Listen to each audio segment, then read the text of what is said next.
This week on Got Clutter, Get Organized.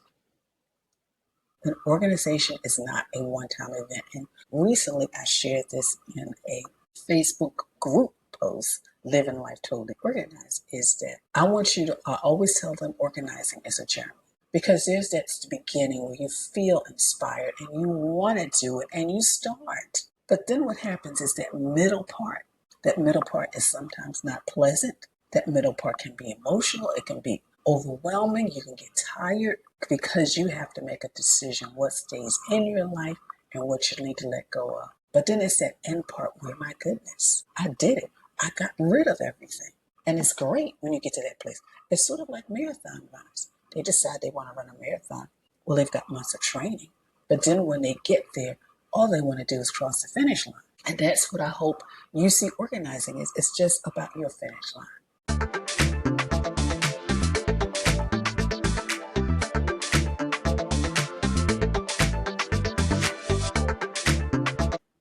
Hello and welcome to Got Clutter, Get Organized solo conversation.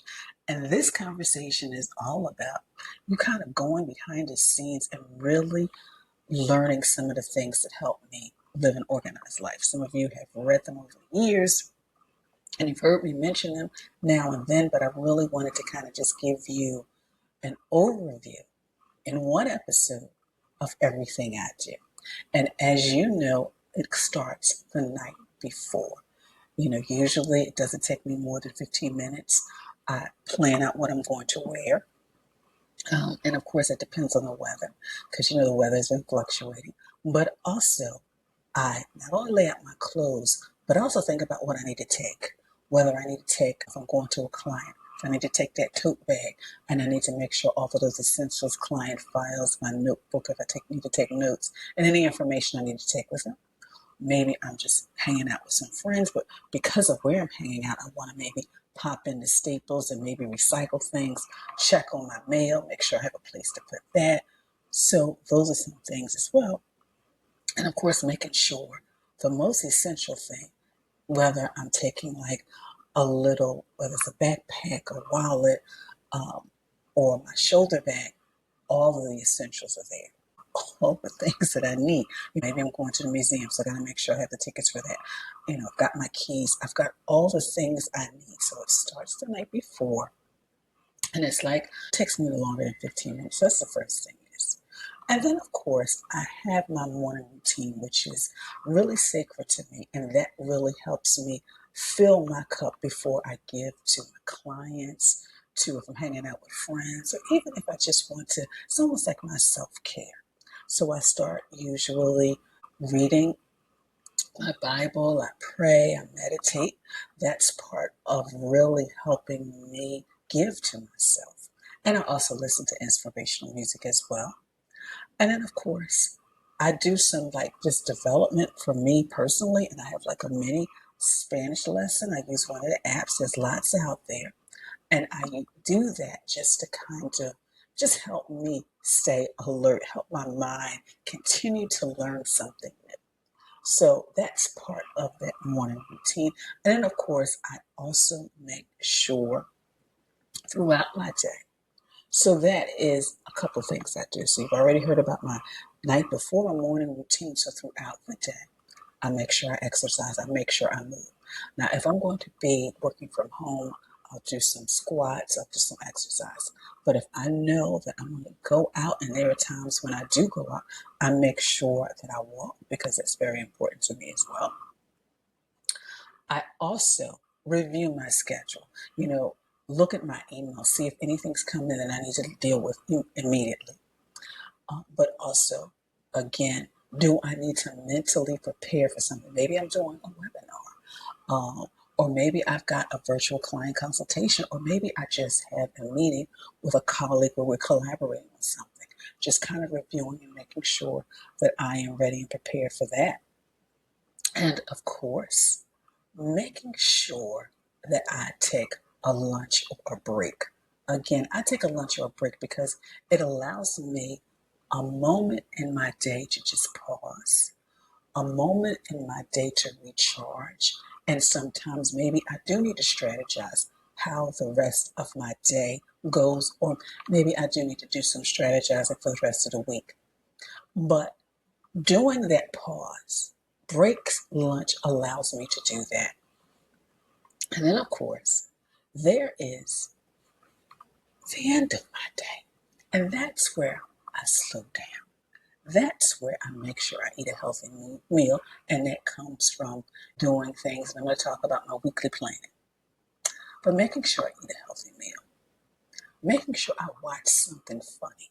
Because there's so much things depending on what you do throughout the day. And I know I'm strategizing for my clients, answering emails, responding to this, that, and the other.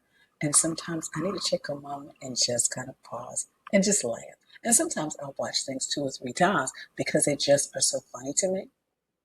And then, of course, once I do that, I eat my meal, I watch something funny, I start prepping for my next day.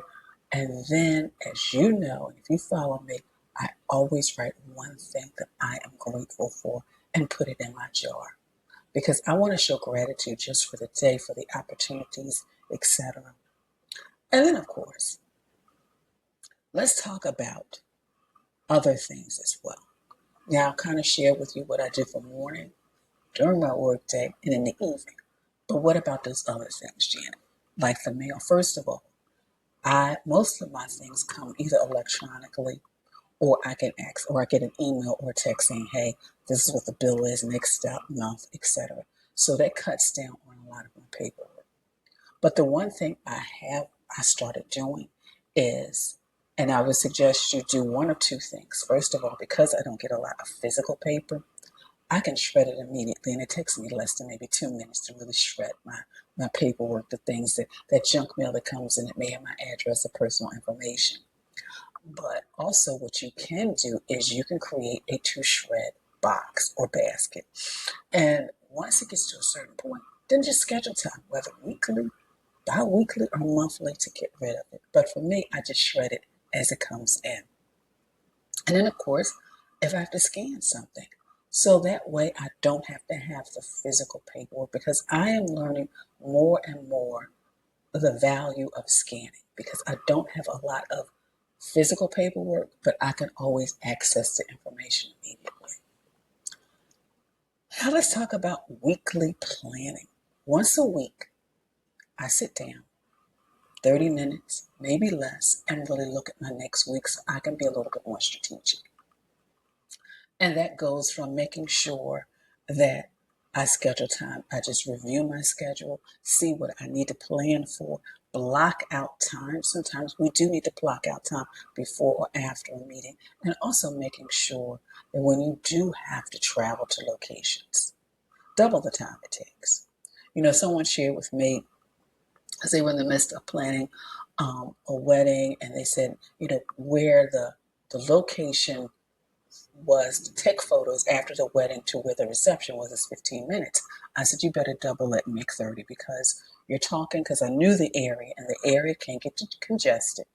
And then also you just want to allow times for the what ifs, those what ifs. So I schedule time, and that's what I do. I just look at my schedule, block out time before and after, making sure I have time for travel, making sure I have time for rest, and making sure I have time for my meal prep. Because I dedicate a time once a week, and it's almost like therapeutic for me, because it allows me to just focus on really doing something that I know is good for my body. So once a week, I do my meal prep. It allows me to eat healthy. It saves time for me as well, because during the week, when I'm focused on my schedule, then all I have to do at the end of my work day is basically go pop something and get heated up, and I am done. And I don't have to go through like, what am I going to eat? Is it going to be healthy? Am I going to have to order something out? Am I going to have to spend money that I really don't want to spend? So, and also I make sure, in addition to meal prepping and cooking, but I also make sure I make time to shop. I just like going in the store and shopping, because of my schedule, it's flexible. So therefore, I can go in the supermarket when nobody's in there, and I like it because it still allows me to be connected. Because as somebody who is lives alone, I want to make sure that I still have that interaction. I know lots of people still do the weekly shopping as well. So, and then also in my meal prep and in my meal planning, it helps me keep my kitchen organized because once I use something, which is something I got from my mother, I actually write it on my list. So therefore, I don't feel like I'm running out of things. And also, it allows me almost that comfort in knowing that depending on my schedule, depending on sometimes whether it's too hot or too cold, I don't have to go out and get things because I already have them in my home. And now I want to talk to you about the seasonal. Seasonally, I purge my closet. When something no longer fits, when I don't feel good in it, I get rid of it. I did a few months ago, I did a purge. I got 2 bags. And the reason I purge is because 3 times that day, one first it came from my business coach. Then I was listening to a podcast. And then I was listening to a motivational video. And all 3 said purge. So I purged my closet and got rid of 2 bags. 1 bag was donation. The other bag were things that had a hole, a rip, a tear, and nobody could wear them or repair them. So, of course, I take them to be responsibly recycled. But I do that because what it does, it just refreshes my closet and it makes me feel good about what I actually, when I open my closet door and what I actually do get and wear when I'm in there. So, when things no longer fit or they're too old, and it just helps me really, maintaining order. An organization is not a one-time event. And recently I shared this in a Facebook group post, Living Life Totally Organized, is that I always tell them organizing is a journey. Because there's that beginning where you feel inspired and you want to do it and you start. But then what happens is that middle part is sometimes not pleasant. That middle part can be emotional. It can be overwhelming. You can get tired because you have to make a decision what stays in your life and what you need to let go of. But then it's that end part where, my goodness, I did it. I got rid of everything. And it's great when you get to that place. It's sort of like marathon runners. They decide they want to run a marathon. Well, they've got months of training. But then when they get there, all they want to do is cross the finish line. And that's what I hope you see organizing is. It's just about your finish line. And once you do get the finish line, and actually you get rid of majority of stuff each and every time, as you can see, when people do those marathons, they do that first one. They build that muscle. So then they do the next level. And that next level is just maintaining. So remember that. And I attempt to clean weekly, just for consistency. Because I realized that my mother had a system that worked for her. She basically, the weekend was basically cooking, cleaning, shopping, etc. I didn't want to do that. So now I do little cleans. I clean my bathroom on a specific time. I clean my kitchen area and dining room area. I do that after every meal. So doing it after every meal, I don't have to do it. I have to shut down my weekend just to clean the entire house. And I recycle weekly as well. So I'm just going to go over those again. I hope you found this helpful.